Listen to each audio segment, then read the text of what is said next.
Bonjour à tous. Mioyen bonso. Chiluba Express, 24e leçon. Chiluba chalukasa dilongesha dia makumi abidi nidinai. Nous continuons avec le mot de tous les jours. Tudi tutuunuka nemiaku ya matukonso. Visite dikumbula.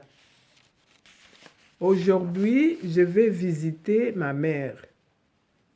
Lelo ndinya kukumbula mamu. Bonjour maman. Wetwa mamu. Ani moyo mamu. Quelle nouvelle maman? Malukai mamu.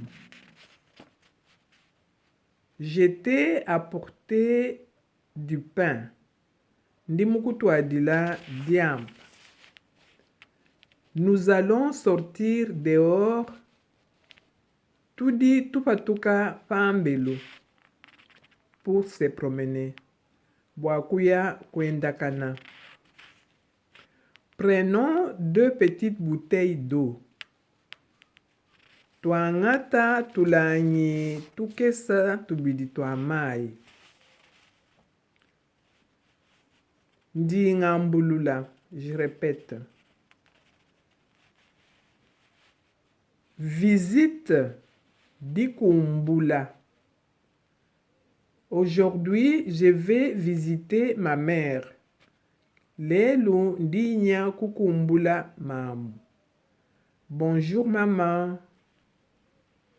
Wetwa mamu. Ani moi mamu.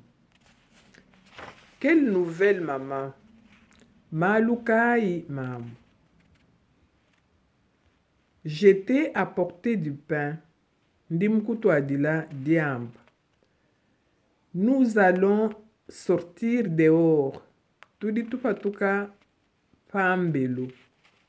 Pour se promener. Boakuya kwendakana.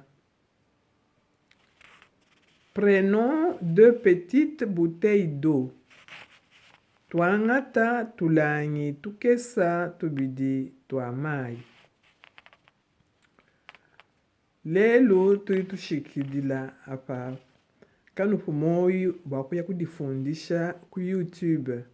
Chiluba Express Ndaya Anastasie. N'oubliez pas de vous abonner sur YouTube. C'est gratuit. Pour bien suivre les cours. Chiluba Express Ndaya Anastasie. Mbombu mulengele mbombu chimbalanga. Mulengele mbombu chimbala. Mbombu kapedi katwe mbombu chimbalanga. Mulengele mbombu chimbala. Mbombu kaimu kunye mbombu chimbalanga. Mulengele mbombu chimbala. Mbombu mumamu mwabakazi mbombu chimbalanga. Mulengele mbombu.